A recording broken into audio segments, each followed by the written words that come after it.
Presentation of Dialogue on Idaho Public Television is made possible through the generous support of the Laura Moore Cunningham Foundation, committed to fulfilling the Moore and Bettis family legacy of building the great state of Idaho. By the Friends of Idaho Public Television and by the Corporation for Public Broadcasting. And I think for women there's even a higher bar, right? You have to be tough, but if you're too tough, then you're not feminine enough. Women make up more than half of our country, but are vastly underrepresented in the halls of power. What accounts for that? Should it be changed? And if so, how? Coming up, I talk about gender and politics with the lead policy advisor for the American Association of University Women, Lisa Maatz. That's Dialogue. Stay tuned.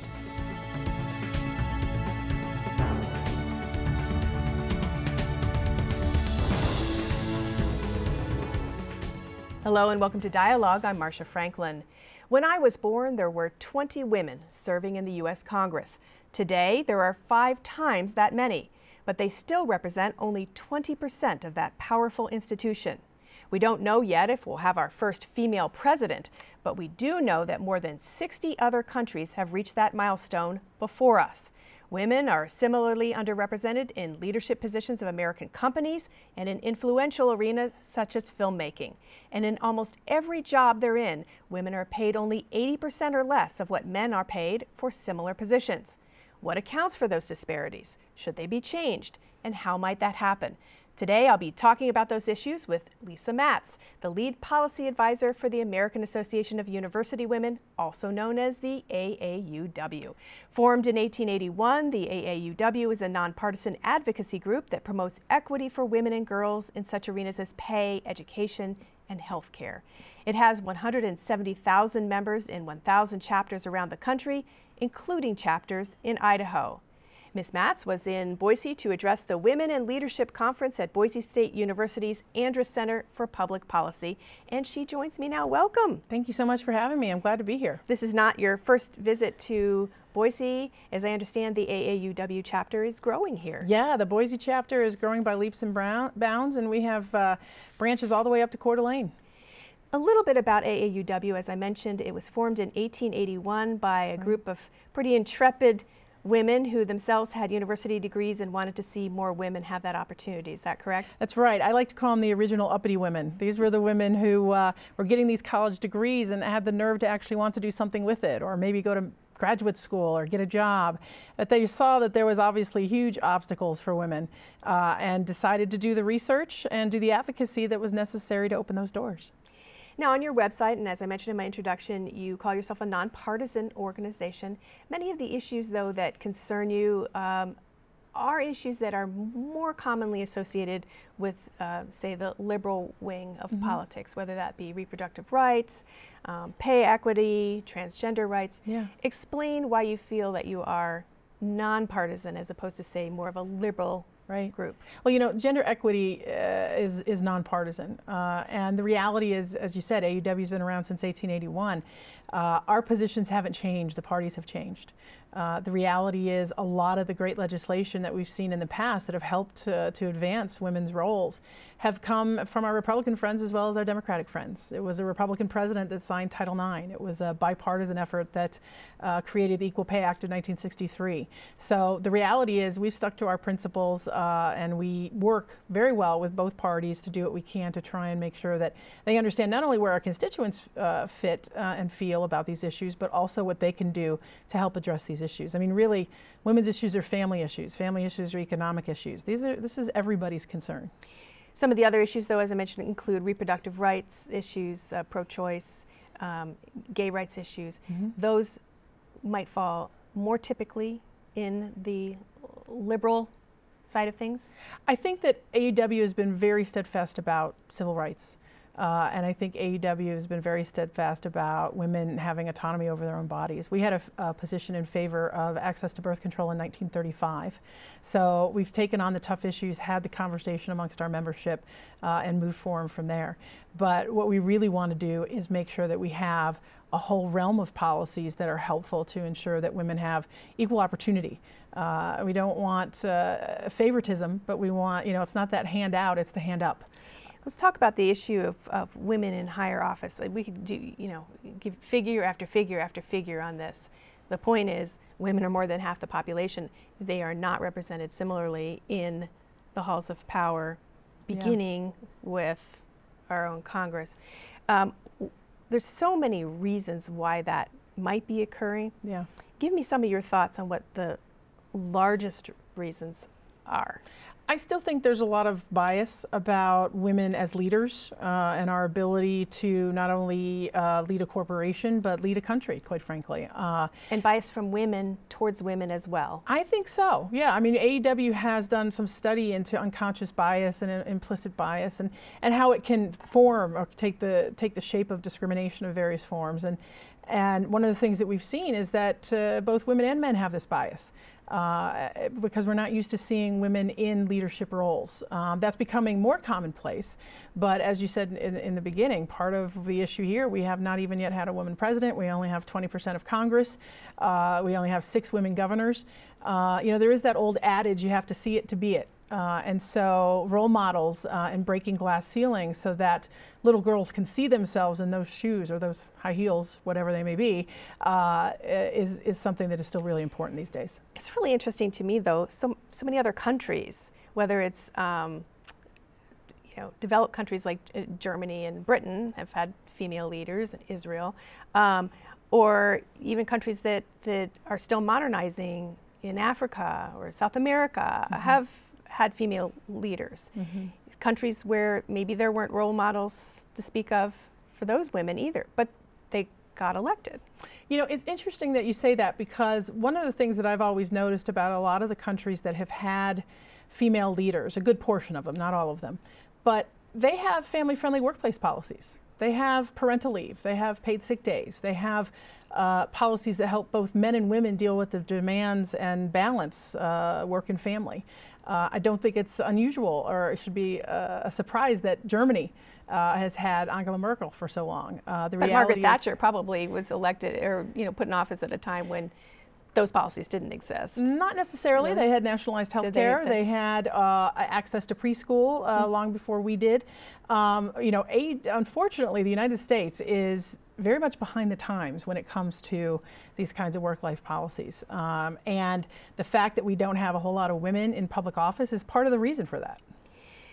I've wondered too if it isn't that some women and men, but particularly women, might not want to put themselves out in the current atmosphere for running for office that exists, where every part of your life is examined and re-examined, and that they might choose to work more at a local level, still getting things done, but not exposing themselves to all of that scrutiny.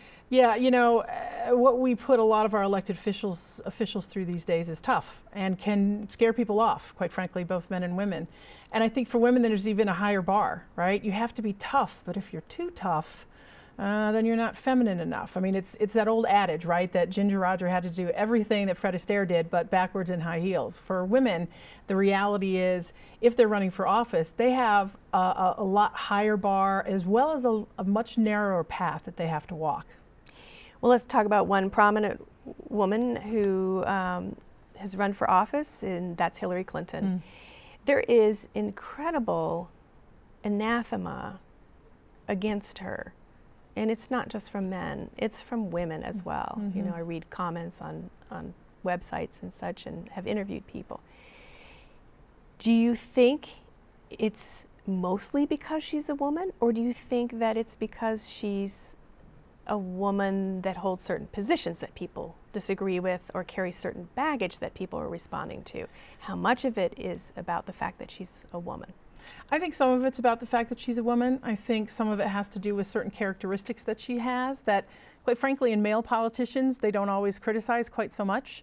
I think some of it has to do with, quite frankly, the long relationship the country has had with Hillary Clinton. They've known her for a long time, and they've seen her through a variety of different roles. It was fascinating to me because I saw a study recently that said her favorable ratings went up when something bad happened to her. So in other words, when she was reacting in kind of a gender-appropriate way, when she was sad or something bad happened, people liked her a lot better than when she was being strong and forthright. Except for if she gets ill. Except for she gets ill, that's right. Well, I mean, we have to think about how that works. We've got two presidents or two potential presidents, some of the oldest candidates in history. She's 68, he's 70. He's been very successful, Mr. Trump, at sowing the ground that maybe there's something wrong with her. And she got what I like to call campaign cough. I mean, anybody who works out on a campaign, you work a lot of hours, you eat a lot of pizza and nachos, and you open yourself up to all kinds of illnesses. But it came back to haunt her because she wasn't necessarily as forthright as she could have been about it. And that's always the knock on the Clintons, not just Hillary, but Bill as well, is that kind of privacy, that lack of transparency. One of the other knocks that comes against her, that she doesn't show enough emotion or kind of enough empathy. It's fascinating because the people who know her describe a different person than, you know, kind of what comes off on the screen or what you see in reporting. And that is, again, another hurdle that I think women candidates have to deal with. She has to walk a very narrow tightrope between being empathetic and caring versus looking weak. She has to walk that narrow tightrope between showing that she can be tough and be commander-in-chief, but also a grandmother. And she can't take the female vote for granted, can she? Because, you know, as Representative Elizabeth Holtzman said in a very interesting New York Times series of essays on Hillary Clinton, even when she was running, she knew that women have never voted for her purely on her gender. In fact, she says they're trained from a young age to put the interests of others before their own. So women cannot count on the female vote. I think that's probably true. I mean, my reality, or the way that I've seen our members working, is that they love the fact that there is a woman who is running, but she's still got to earn their vote just like anybody else. So I think the best that it does is make a woman who cares about those issues take a second look, but she's still got to win their vote. She's still got to come up with the policies. She's still got to be a strong leader. She's still got to show that she's ready for prime time. Just one other thing on this. There was another essay in that New York Times piece that I found really intriguing by a senior at Harvard University, Molly Roberts.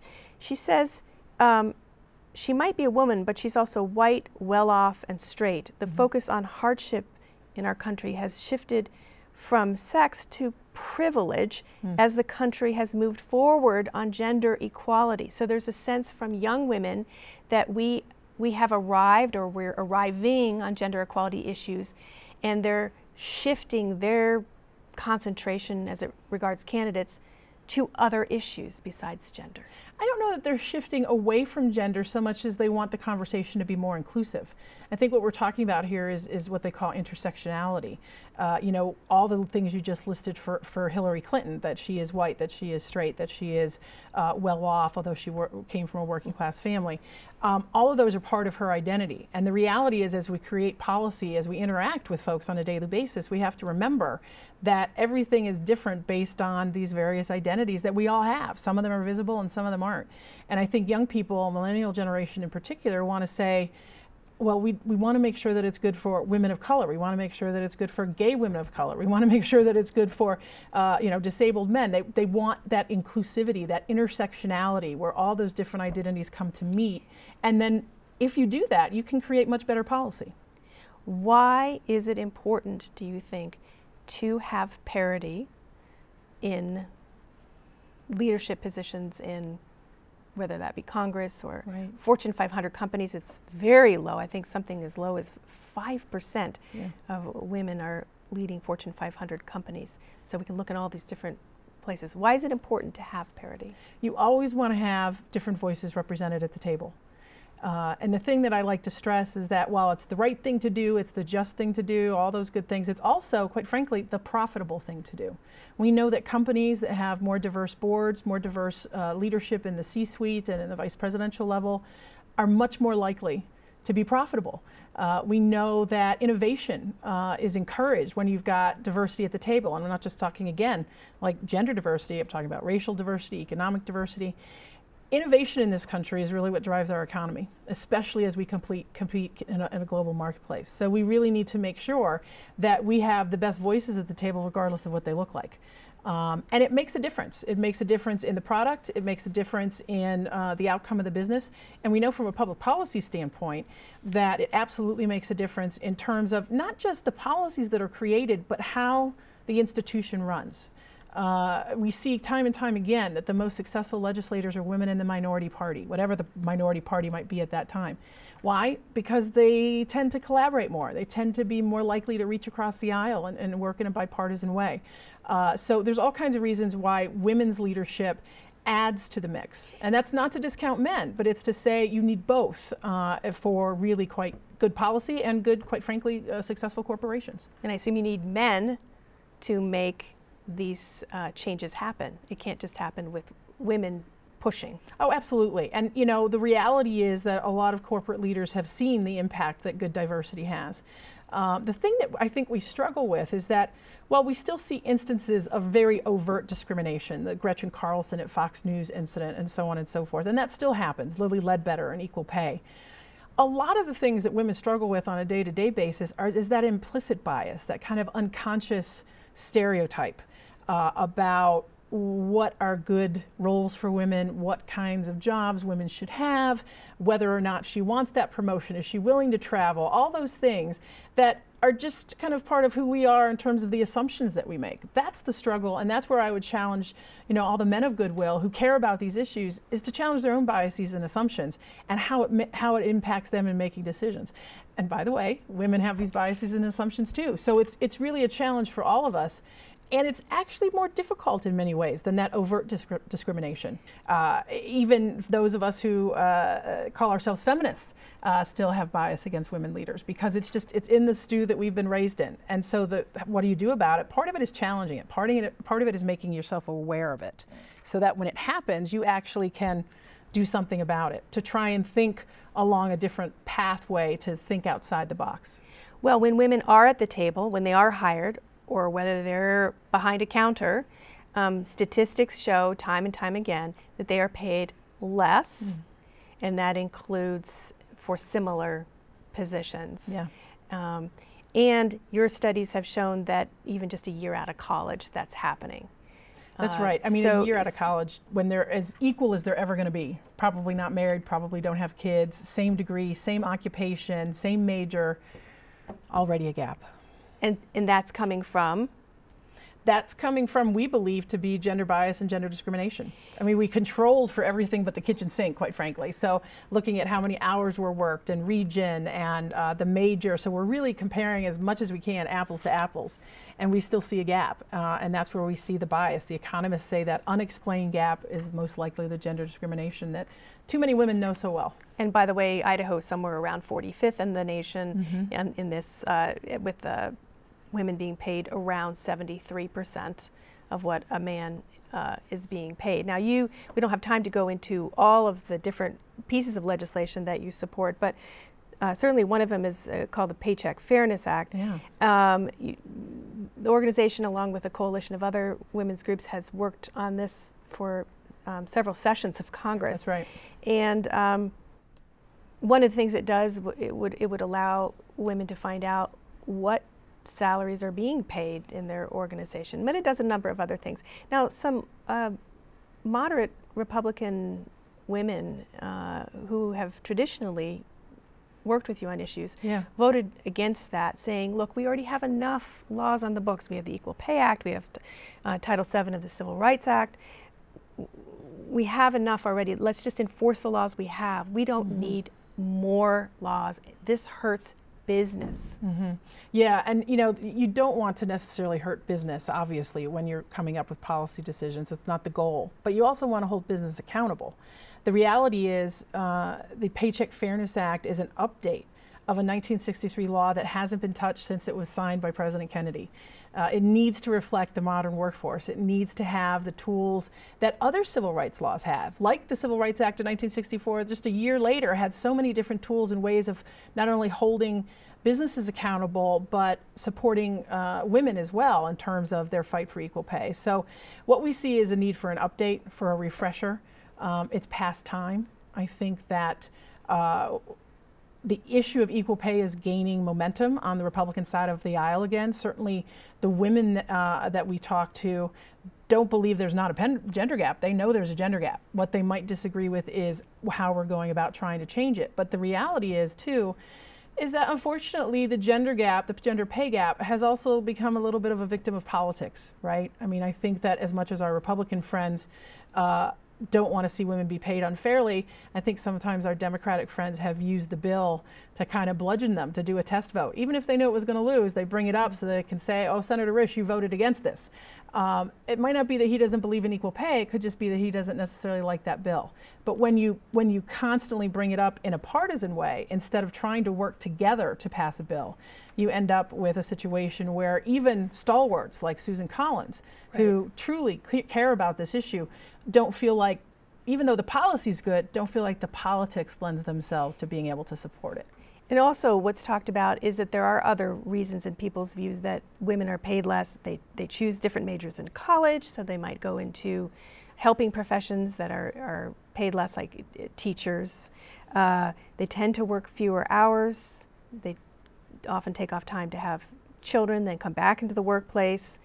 So that these are reasons in people's minds, legitimate reasons why a woman might not be paid as much as a man. And a lot of those would be legitimate reasons. I mean, we're not asking for women to be paid better than fairly. We're just asking for them to be paid fairly. There are reasons why wages might change or be different. As you said, different hours could be in play. You could have the dangerousness of the occupation could certainly be in play. But I would also fundamentally ask you, are you willing to hire women, for instance, for that dangerous occupation? Maybe they're willing to take the risk and make that money.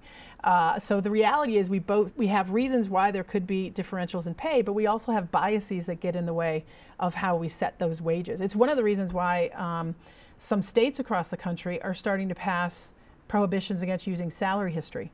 I mean, it's the whole idea that if you start out with a wage that is already impacted by discrimination, it will then follow you the rest of your career if salary histories are allowed to be used. This way, the focus is on negotiating for the pay of the work that's actually going to be done, not what you used to do. One of the things I found fascinating is that like 50 years ago, the most common jobs for women were teacher, nurse, secretary. I think we can probably all guess those even if we hadn't looked at the stats. And nowadays, they are teacher, nurse, secretary. And there's nothing wrong with that in the sense that we need teachers, nurses, and secretaries. And women in particular may enjoy that work and be very good at it. But the reality is those tend to be lower paying jobs. And it's not at all a coincidence that the jobs that tend to be dominated by women pay much less than jobs that are dominated by men.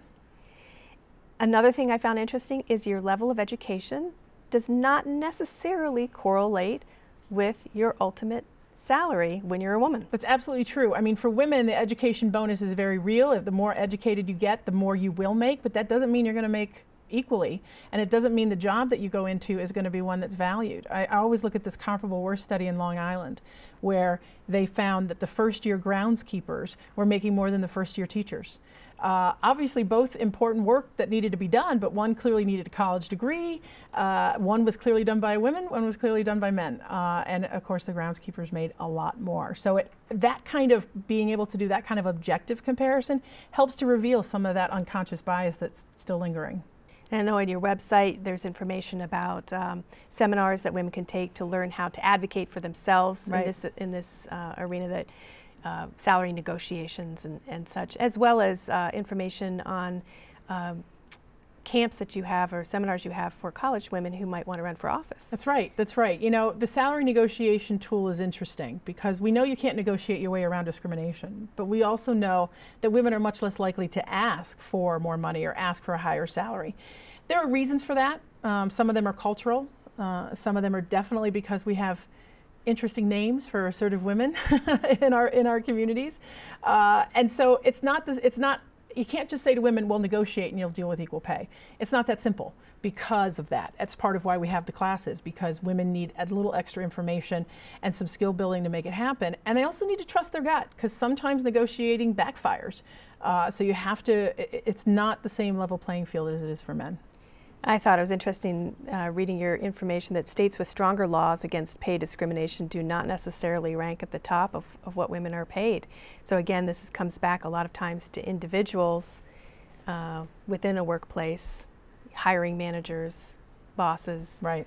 Well, it's part of why we need more training. We need better enforcement. We need stronger laws. It shouldn't depend on your geography or winning the boss lottery as to whether you actually are going to be paid fairly or not.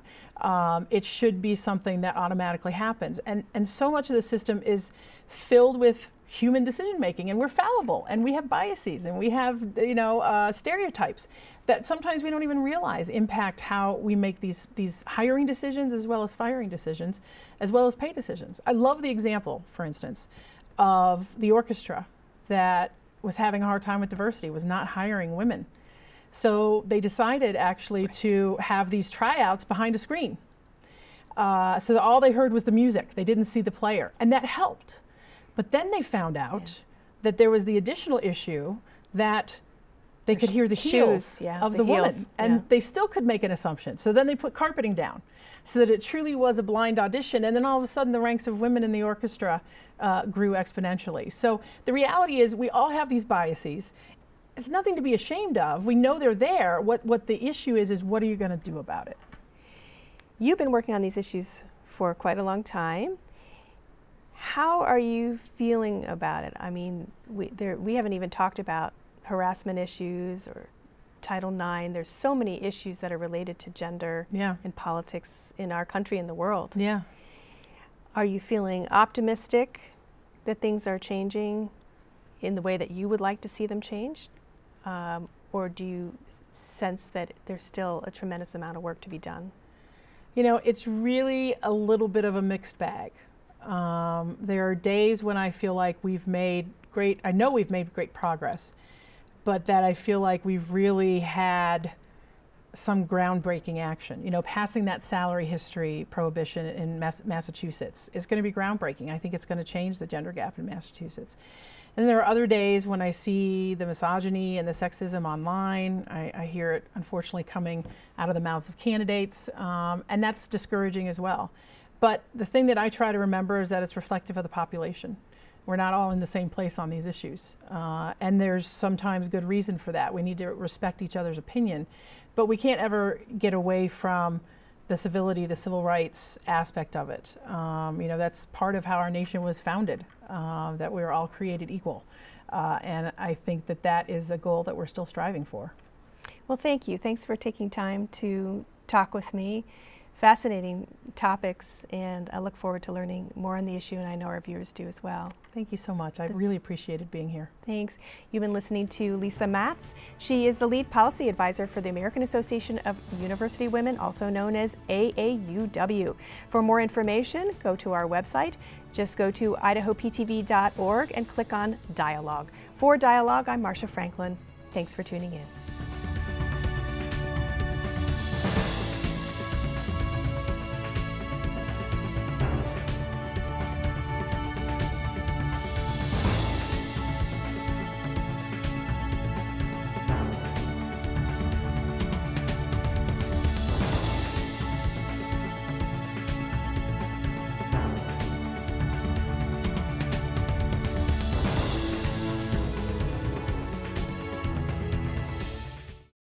Presentation of Dialogue on Idaho Public Television is made possible through the generous support of the Laura Moore Cunningham Foundation, committed to fulfilling the Moore and Bettis family legacy of building the great state of Idaho.